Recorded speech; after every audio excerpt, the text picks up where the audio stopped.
my previous class, I had started talking about them. So the preliminaries I have told, what is a intrauterine device. It's a small device which we insert into the uterine cavity, and this acts in preventing pregnancy. Mostly it prevents implantation of the ovum, fertilized ovum. So, what is this intrauterine device? It is a reversible long term method. Reversible in the sense that once this device is removed, the woman can conceive again. So, it is a reversible method of contraception. And this can be left in the uterine cavity for a long time. There is no need for replacement, depending upon the lifespan of the device, varying from 3 to 10 years also. This can be kept in the uterine cavity, and because it stays there permanently, it is not used with each sexual act. There is no interference with the sexual act. Basically, it is made of polyethylene impregnated with barium sulfate. Barium sulfate, because barium sulfate makes it radio opaque. So if an X-ray is taken with the IUCD in situ, then it can be seen in the X-ray.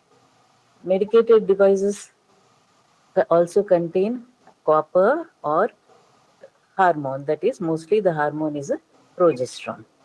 And the device has a nylon thread at the lower end. When the device is inserted in the uterine cavity, this thread protrudes from the cervical os into the vagina.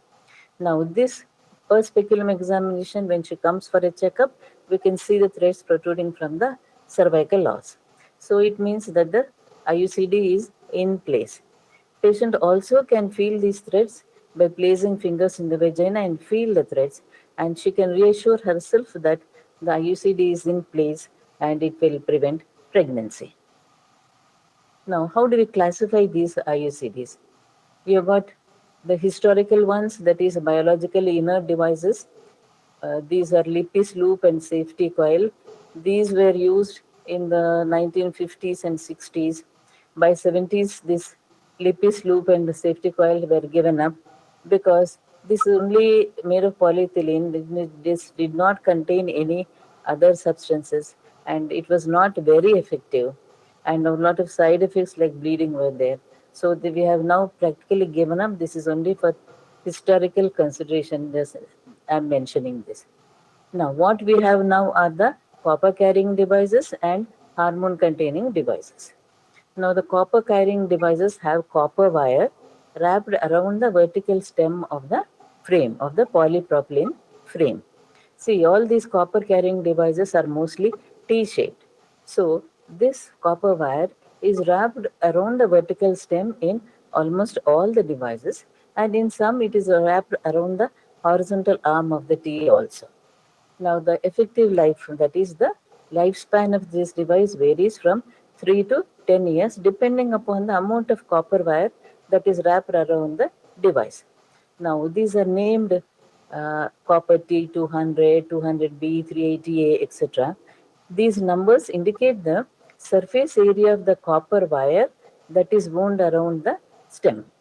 Now, copper T200 contains 120 milligrams of copper, and the surface area is of 200 mm. Copper T200B contains 124 milligrams of copper, that is 124 milligrams by weight, and the surface area is 215 millimeters. Now, copper T380A, copper wire around the stem is 176 milligrams, and the wire around the mid portion of the both arms of the T, is 66.5 milligrams, and the surface area of the wire is 380 mm. Its lifespan is 10 years, and this is the device that is now supplied by the government free of cost in government hospitals. Now you got to also multi-load 375. Here the surface area of the copper wire is 375 millimeters. Now the hormone carrying devices, you got progesterone in the uh, vertical arm, in the vertical arm, that is, there is a reservoir in the vertical arm which contains the progesterone.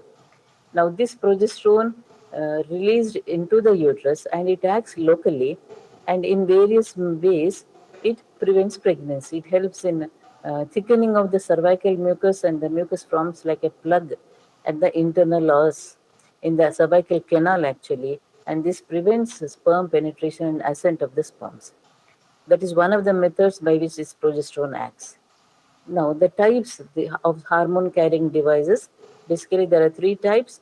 Progestasert is a T-shaped device.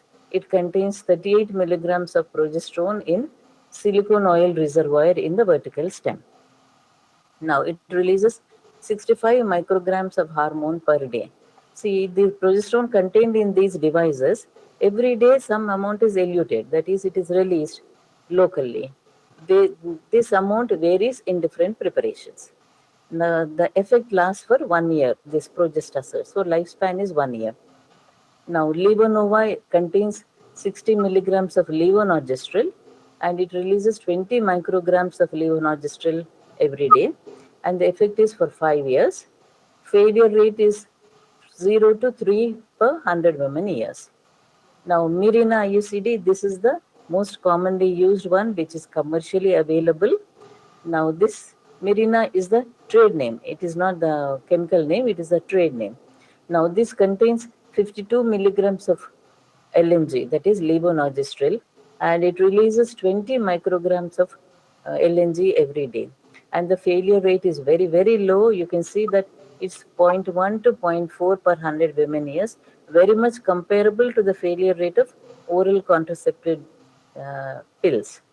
So, one of the most effective methods of preventing pregnancy is the IUCD Mirena. Now, the frameless devices have been made, but they are not for commercial use. They have not been manufactured. There's only trials. Now, these are the various devices that you can see. These are all the, see, this is multi-load. It is like a, U-shaped like. Now, these are all the copper T. You can see the uh, vertical, this is the other one. See, you can see this is the multi-load. This is the Mirena UCD. The vertical stem is very thick, you can see. Because it is thick because it contains the reservoir which holds the LNG. Now, this is a copper wire wound around the device. I use it. This is a copper T. You can see the T-shaped device. Now, how do we select patients? Which patient we can advise to have an IUCD? See, IUCD is some foreign body we are inserting into the uterine cavity.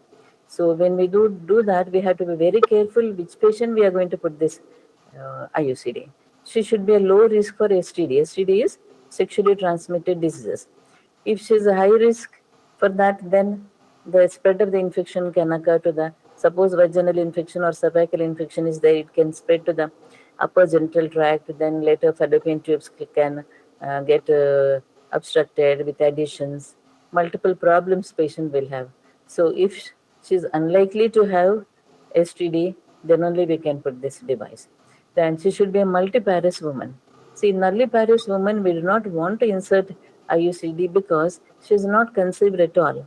Now, if this is not done under aseptic condition, that is the insertion of IUCD is not done under aseptic conditions, then infection can spread, can be carried from the vagina, from the cervix into the uterine cavity and then into the fallopian tubes.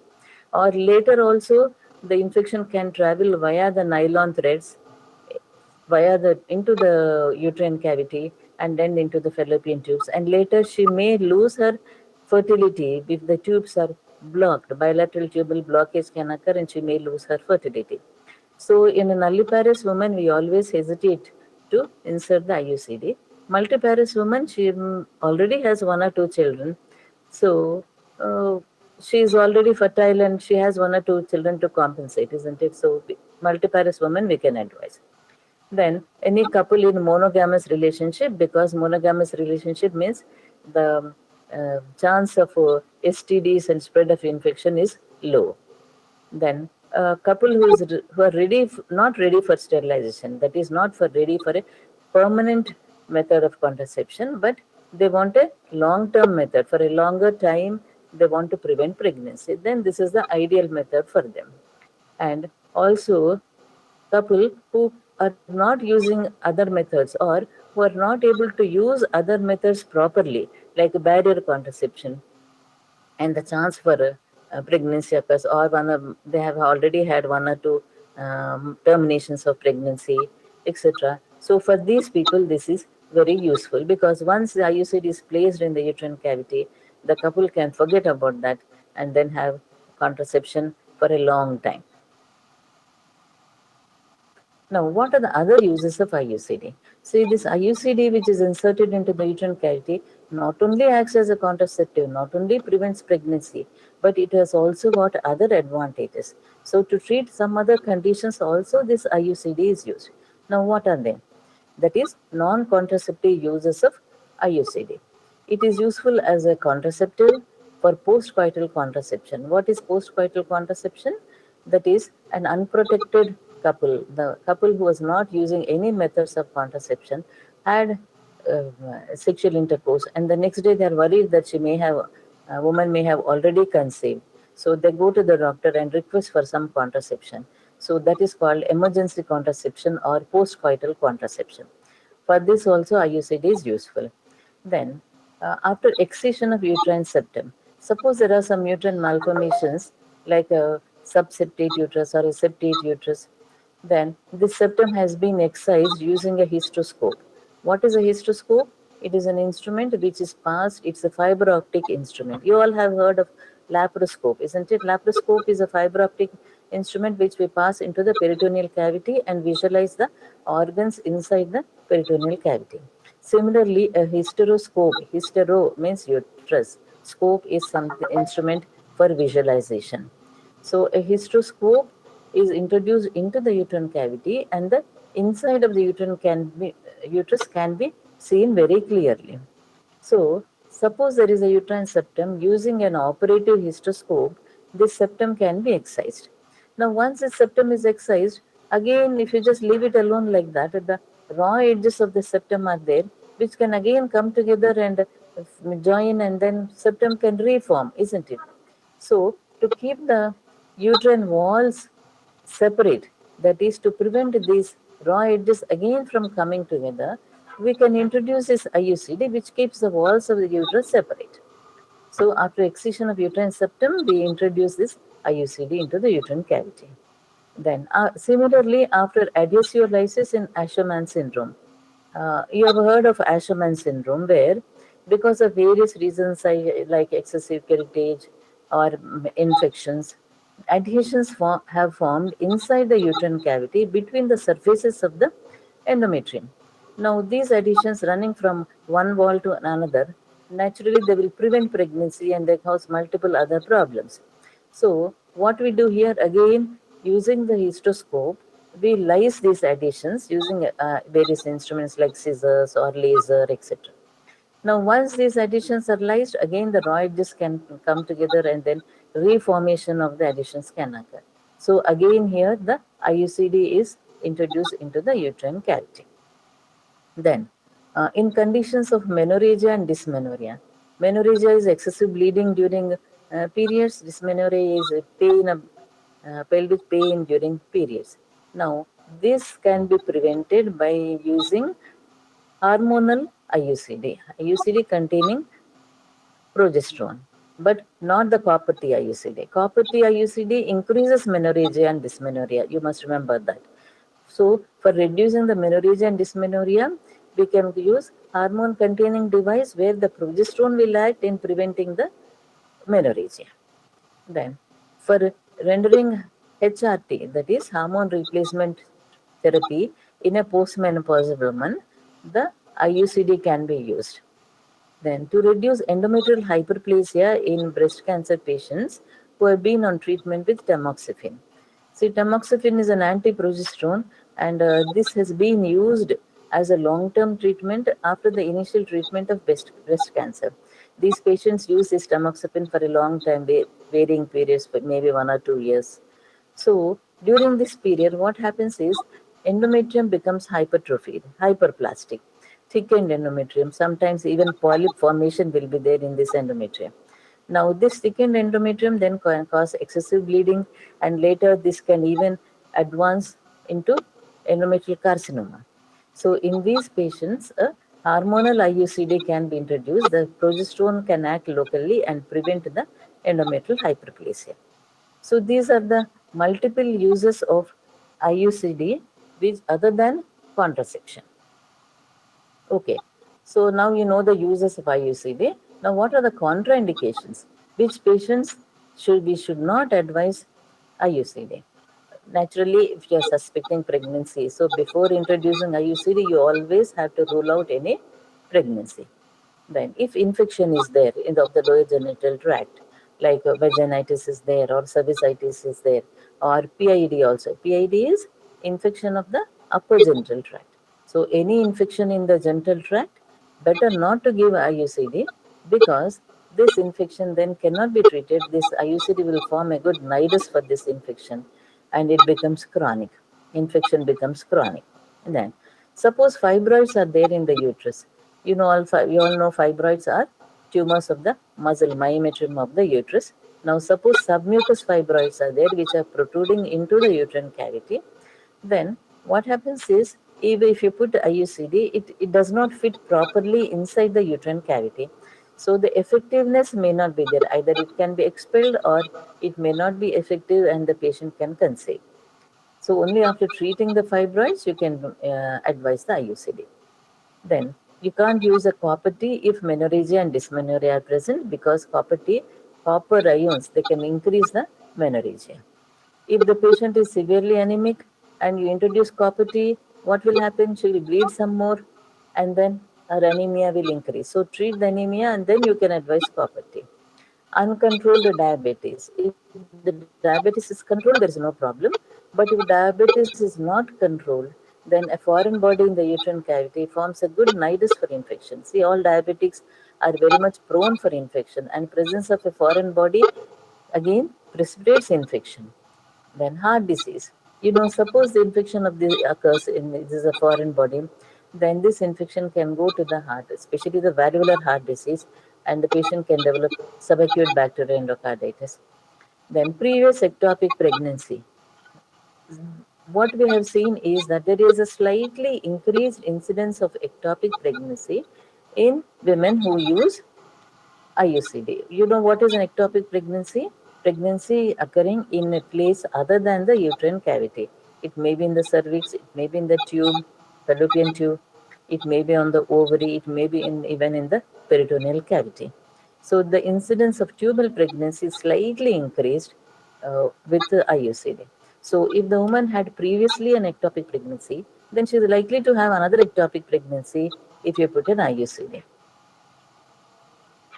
Then, if the uterus is scarred, that is, there is an incision on the uterus, there's a scar. Suppose she had a previous cesarean section 2 times or 3 times, or she had an hysterectomy incision, or she had myomectomy scar.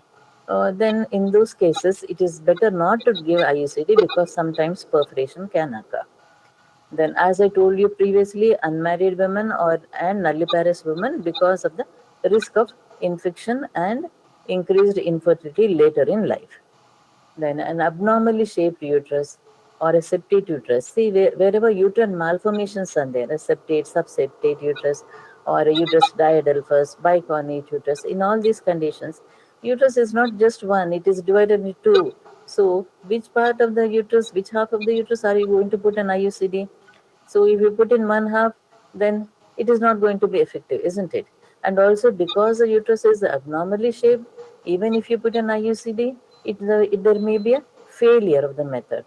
So it is usually not advisable in such cases.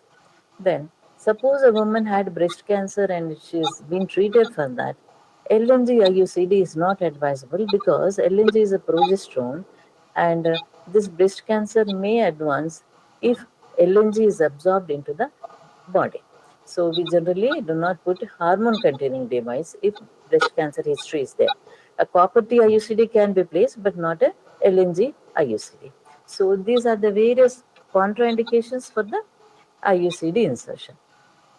Now here in this picture you can see the IUCD inside the uterine cavity. This is the cervix. This is the uterus, fallopian tubes, ovary. This is the fundus of the uterus.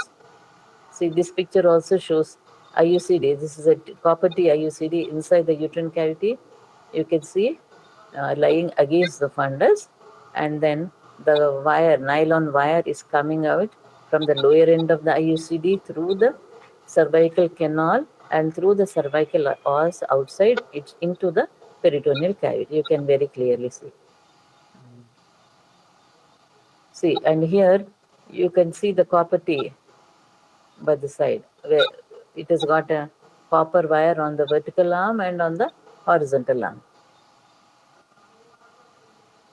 Now this picture again, you can see the IUCD inside the uterine cavity. The threads are protruding into the vagina, and on the side you have got the copper T IUCD and LNG IUCD. Now, when do we insert this IUCD? What is the time for insertion? Suppose it is an interval IUCD. That means the woman had delivered, and but 6 weeks after delivery or 6 weeks after an abortion.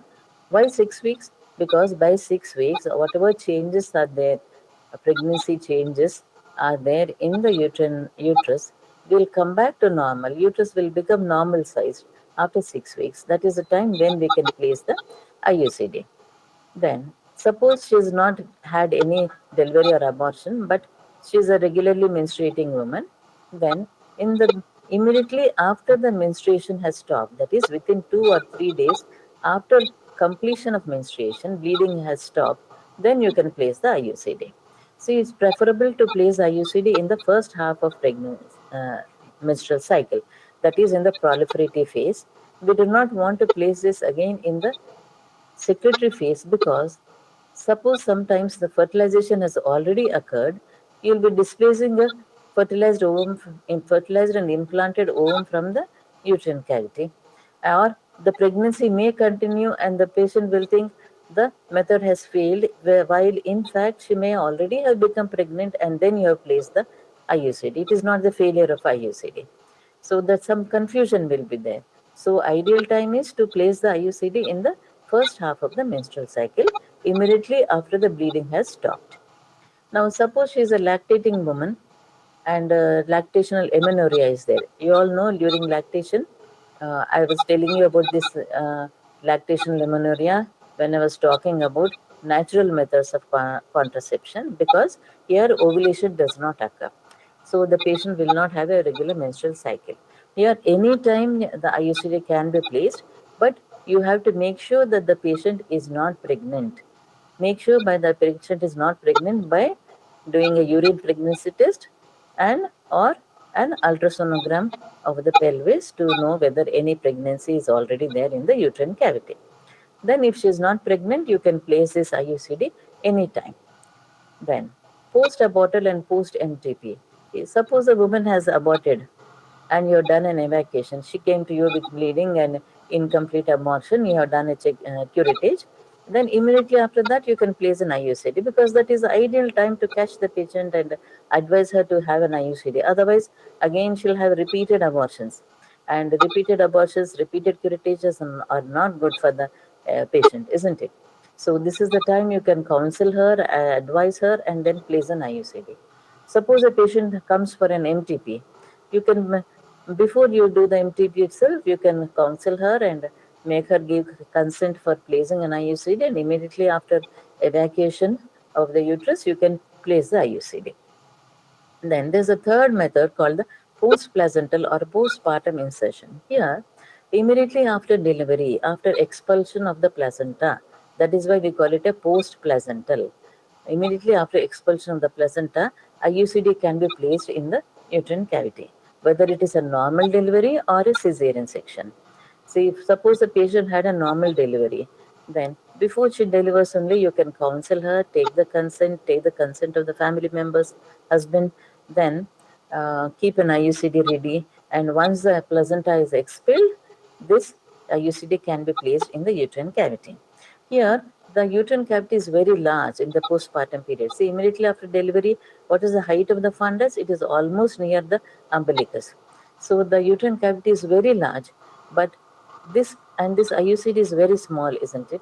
but you can still place this IUCD inside the uterine cavity. And in the postpartum period, as the uterus is involuting, then slowly the size of the uterus will come down, and then the nylon threads will come out and protrude through the os, cervical os. Now, during cesarean section also, after taking out the placenta, before the uterus is closed, uterine incision is closed, IUCD can be placed inside the uterine cavity and then the incision closed. So this is the post-placental or postpartum insertion. Now, why we are opting for this? This method has been started. This method of insertion has been started around, say, 10 years back, and the government has been promoting this because that is ideal time when the couple is very much willing to accept any method of contraception, because the patient has gone through a pregnancy, then she has gone through the pain of labor, and that is the time when she will accept. Yes, she will say, yes, I do not want to have any more children, at least not now, not in any near time. So then she will accept that method, and she will agree for the postpartum insertion. Right. Then, how do we insert this IUCD? What is the technique of insertion? Now, first of all, a pelvic examination has to be done to find the position and size of the uterus. Why do you want to know the position? You want to know whether the uterus is antevated or retrovated. So that, because this is a device you are introducing into the uterine cavity, now you have to know which direction you have to pass your introducer and pass the device, isn't it? So you have to know the position of the uterus. You have to know the size of the uterus, because suppose it is a larger size, you will have to pass your introducer a little more deeper into the uterine cavity, isn't it? If it's a small uterus, you will pass only for a few inches. So otherwise, what will happen? You may go a small uterus, you pass beyond the fundus, then you will be perforating the uterus. So you have to know the size of the uterus. Then, any pathology in the genital tract is there, do not insert the IUCD. Any infection is there, treat the infection.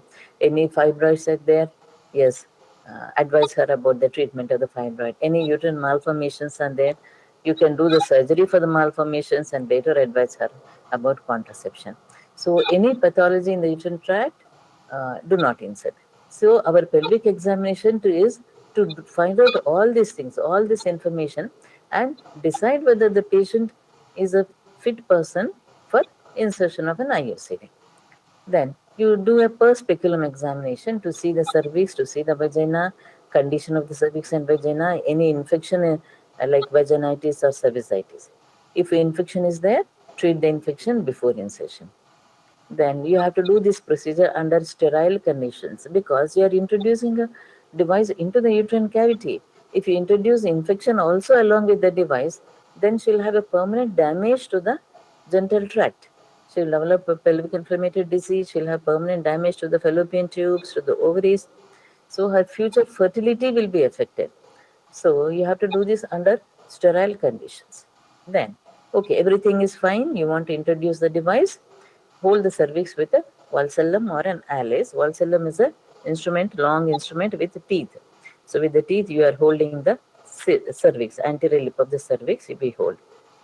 And then the device is mounted into the introducer, and there is a stop on the introducer with blue color stop that we use to adjust the device, that is introducer, that is how deep we'll pass the device into the uterine cavity. Depending upon the length of the uterine cavity, we adjust this blue stop.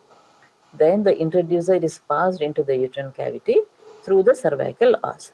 Once you reach the fundus, you withdraw the introducer. See, the technique of, you must remember that the technique of insertion of the IUCD is the withdrawal technique. You just simply don't push the IUCD into the uterine cavity, because this will result in perforation of the uterine wall. So what you do is you simply withdraw the introducer, place the introducer near the fundus, and then withdraw the introducer first, and then the inner rod of the introducer. Then what happens when you withdraw these? The IUCD is set free and it uncoils itself in the uterine cavity. And then as you bring out the introducer, the nylon threads will come through the cervical canal and through the cervical os. They will be very long, and now you have to cut these nylon threads so that only 1 inch of length is left protruding into the vagina from the cervical os. Otherwise, it will cause discomfort to the patient, isn't it, if you leave it long? Yes. So that is how we introduce this IUCD. And suppose you're introducing hormonal IUCD like Mirena, then because this Mirena is thicker one, it is thicker. See, for a copper T introduction, there is no need to dilate the cervix. But for introducing Mirena IUCD, sometimes if the cervix is narrow, then you may have to dilate the cervix with cervical dilators and then introduce the IUCD because of its thicker stem. Right. Then, when do we remove this IUCD? What is the time for removal? There are various situations when you can remove the IUCD. Suppose the lifespan of IUCD is completed. Say copper T 380A was introduced, its lifespan is 10 years. So after 10 years, it's not going to be effective anymore, isn't it? It's not going to prevent pregnancy anymore. So you advise the patient that you will remove the copper T that was introduced 10 years prior, and then counsel her and reintroduce another copy, or if she can go for a permanent method of sterilization. Yes, so when the lifespan of IUCD is completed, you can remove it. Or patient is having side effects, she is not able to tolerate IUCD. Suppose a copper T IUCD was introduced, she is having severe dysmenorrhea, she is having severe bleeding, which is not being controlled with even treatment. Then it is better to remove the IUCD and she can go for some other method of contraception. Then, suppose a patient has conceived with the IUCD in situ. Though the failure rate of the IUCD is very low, still sometimes it can happen. Now, suppose she has conceived, it is failed and she is conceived with the IUCD in place, then you will have to remove, provided the nylon threads are still peeping out of the os, then you can remove this IUCD and allow the pregnancy to continue. Then, suppose IUCD got displaced from its normal position. It is displaced downwards. Part of it is lying in the cervical canal. Then it is not going to be effective anymore. It is not going to prevent pregnancy. So you better remove it and replace another one. Or patient says, okay, 2 years have passed, 3 years have passed. Now I want to have children. I want to conceive. Then you can remove this. So when the patient wants to conceive, you can remove the IUCD. Now, how does this IUCD act in preventing pregnancy? What are the various methods by which this is acting? Presence of a foreign body in the uterine cavity makes the migration of sperms difficult. Upward movement of the sperms. Sperms have to enter from the vagina into the cervix, cervical canal, and then uterus, uterine canal, and then through the tubal ostium into the fallopian tube, where fertilization will take place. So this migration, this movement of the sperm becomes difficult because of the presence of a foreign body in the uterine cavity. Then implantation of embryo becomes difficult because of the presence of the foreign body. Prostaglandins are released locally. Now these prostaglandins then cause increased movement of the tube, increased contractions of the uterus also. So when the increased tubal movements occur, that is tubal peristalsis is increased, then what happens? Even though fertilization occurs, even if fertilization occurs actually in the fallopian tube, this fertilized egg will move down the fallopian tube very fast and reach the uterine cavity very early. So when it reaches the uterine cavity very early, the changes in the fertilized egg, that is the trophoblast formation, etc., have not occurred.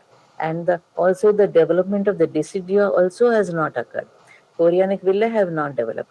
So then implantation cannot occur. There is no chorionic villi, decidia is not ready to receive the fertilized ovum. Then what will happen? This will be simply expelled outside. This cannot get implanted.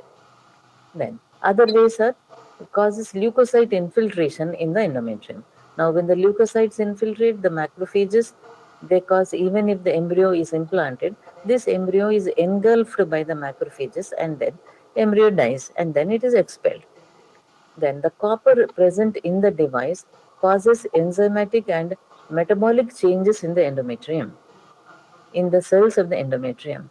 This creates a very unfavorable environment for the fertilized ovum to get implanted. So it does not favor implantation at all, and it gets expelled.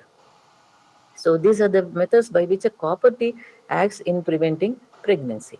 Now the progesterone carrying devices, in addition to the above methods, what I have already enumerated, they also have other action, that is because of the presence of progestogen.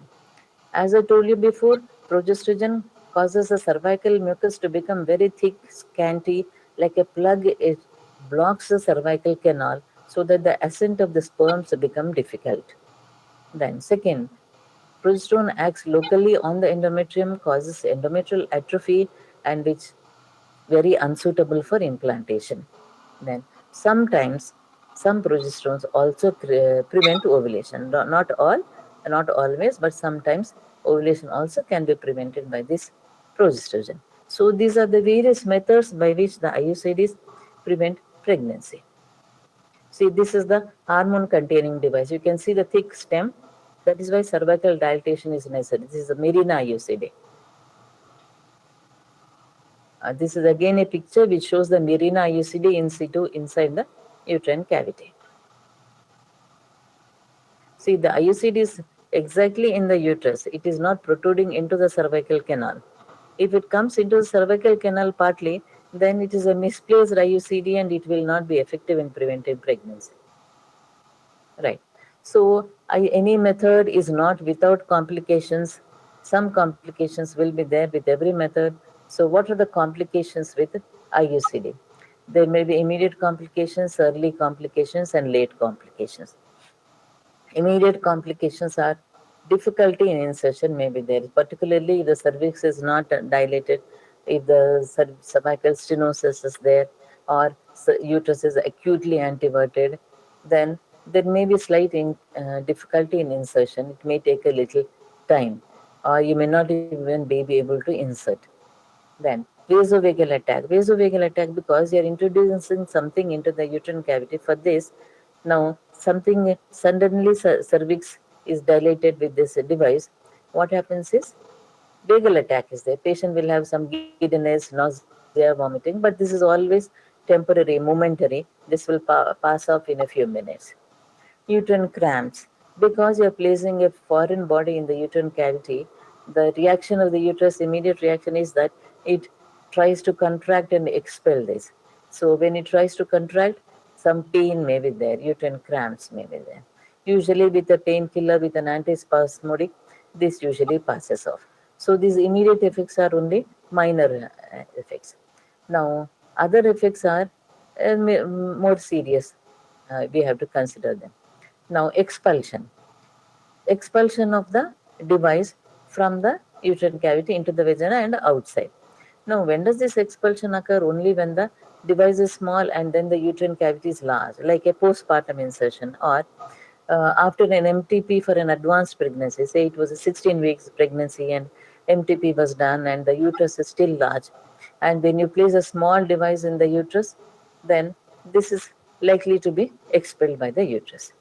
Yes. Then perforation. Perforation most often occurs when you're introducing the when you're placing the device in the uterine cavity by wrong technique or because of the uterus being very soft, particularly in the post-abortal or postpartum insertion. So you have to be careful not to allow the IUCD to perforate. Then spotting, menorrhagia. Spotting, initially there may be slight spotting because you have placed a device.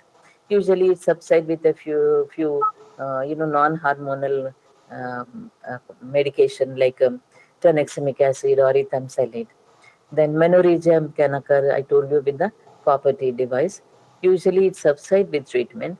When it does not subside and when it is prolonged and it is causing anemia in the patient, then you may have to remove the copper T. Then dysmenorrhea, again you see this with the copper T IUCD. Infection may occur, particularly if you are not doing it under aseptic conditions. She may have a vaginal infection which may ascend, or later infection can go along the travel along the nylon threads that are protruding into the vagina, along the device into the uterine cavity and then into the fallopian tubes. And actinomycosis, that is fungal infection, has been seen very often in infections with IUCD. See, infection with IUCD is not that common, but if it occurs, what they have seen is that fungal infection is a little more common. Then late complications. Now, suppose the infection has occurred and the tubal block has occurred, then future pregnancy will be affected. Then PID patient may develop, that is pelvic inflammatory disease, which is infection of the upper genital tract, that is fallopian tubes, ovaries, uterus and cervix, we call upper genital tract. Then pregnancy, failure of the device. Sometimes, yes, failure of the device can occur. Pregnancy can occur 1 to 3 per 100 women years. Then ectopic pregnancy, I have already told you. Perforation of the uterine wall can occur with the device. Then this device can be seen in the myometrium, or it may perforate even the myometrial wall and then come outside the uterus into the peritoneal cavity. Menorrhagia, excessive bleeding can occur. Dysmenorrhea can occur. So all these are late complications. But the advantage of these devices, you have to see that there is no effect on systemic conditions, systemic diseases, uh, like metabolic disorders, etc. Because these devices are acting only locally. Then there is no effect. There is no incidence of increased incidence of cervical cancer or endometrial cancer, etc. These are the advantages with the device. Now, some of the complications I will talk about. Perforation. When does perforation occur? More 99% of the time, this perforation occurs at the time of insertion only. Especially if you are introducing into the in the puerperium, with the uterus very soft, uterine wall is very soft and very easily, if you don't recognize the resistance of the myometrial wall, then you may go beyond the myometrial wall and perforate into the uterine wall, uterine myometrium. So this is more common with the pushing technique. That is, if you push the inner rod, then you'll be pushing the device through the uterine wall. And that is the reason why you have to use the withdrawal technique, because with the withdrawal technique, you are not pushing anything and you're only withdrawing the introducer, leaving the device in situ. So that will cause less perforation. The incidence of perforation is about 1 to 3 per 100 insertions. Then expulsion. Expulsion incidence is slightly more. It is about 5 to 15%. Again, this occurs because of the small size of IUCD and the large size of the uterus. And this is common in the puerperal period or after MTP of a large gestational sac, that is a little advanced pregnancy. You have done MTP and the uterus is still large after evacuation of the uterine cavity. Then uterus is large, device is small, so it can be expelled. Then pelvic inflammatory disease occurs some weeks after insertion, usually 4 to 5 weeks after insertion. This may be because of the pre-existing vaginal infection, where the infection is carried along with the device into the uterine cavity, or it may occur later. It may ascend along the tail of the IUCD, that is along the nylon threads of the IUCD. And as I told you, actinomycosis is seen a little more frequently.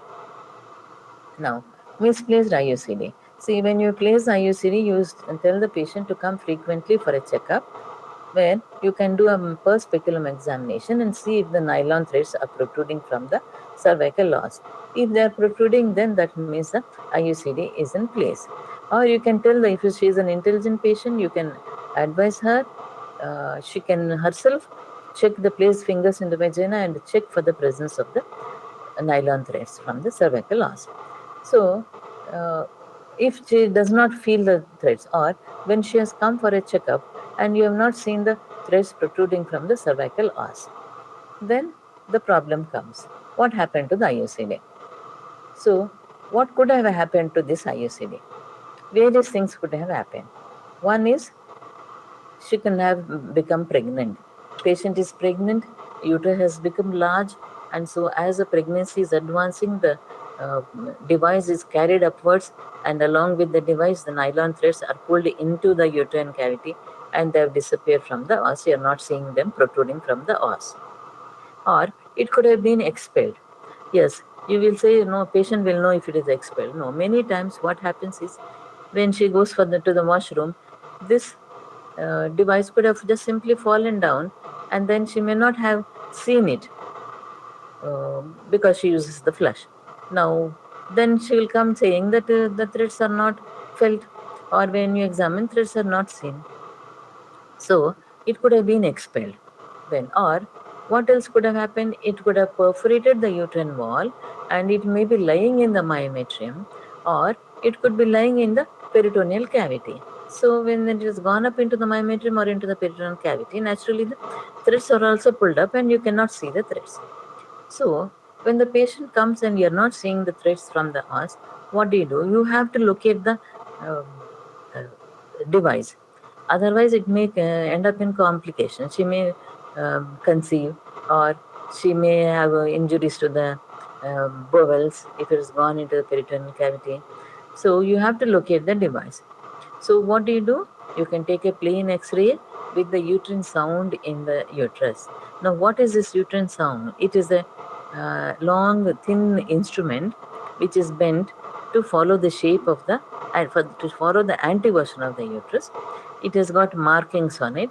This we use generally to measure the length of the uterus and cervical canal. Now, when this is placed in the uterine cavity and an X-ray is taken, now this device and the uterine sound will appear as radio opaque in the X-ray. Now, if the device is close to the uterine sound, then it means the device is still in the uterine cavity. If the device is away from the uterine sound, then it means that the device is not in the uterine cavity. It may be lying in the myometrium or in the peritoneal cavity. Yes, then another way is nowadays what we do most often is do an ultrasonogram of pelvis, and the device can be located in the uterine cavity or whether it's outside the uterine cavity, and almost where exactly it is outside the uterine cavity also you can locate. Then another method is hysteroscopy. I told you what is a hysteroscope. So you pass the hysteroscope into the uterine cavity, then you can actually see the IUCD inside the uterine cavity. If it is it is still in the uterus, or if it is perforated, the myometrium part of it can be peeping into the uterine cavity. So you can see it. Now, suppose if with hysteroscope there is no IUCD inside the uterine cavity, then it could have perforated and it is lying in the peritoneal cavity. Now, another use of this hysteroscope is that when it is inside the uterine cavity and you can see it, with the operating hysteroscope, you can even retrieve it. That is, you can introduce a grasping forceps along the operating hysteroscope, catch hold of this IUCD, and simply bring it out, remove it. Okay. So, hysteroscope is useful for the treatment also. Now, perforation. Perforation, suppose it has perforated the uterine wall and has gone into the peritoneal cavity. Then what do? You can't see it with the hysteroscope, it is not present there. Then what do? You have to locate it in the peritoneal cavity. How do you locate? Either you have to just do a surgery, that is uh, laparotomy, or you can use a laparoscope. Now, this laparoscope, again, it's a fiber optic instrument by which you can actually see the device and use another instrument to catch hold of this device and take it out. So, perforation also you can treat. Now, pregnancy, if pregnancy has occurred with IUCD in situ, it is about 1 to 3 per 100 women years. It causes severe infection. So, if you see the threads, simply remove the IUCD. In early pregnancy, you can see the threads, remove the IUCD and allow pregnancy to continue. If threads are not seen, you must offer MTP to the patient. Ectopic pregnancy occurs in 1 in 30 pregnancies, more with progestasert. And then, of course, if ectopic is there, you have to do surgery. Now, advantage, disadvantage, I think I'll take in the next class because time is up. Thank you.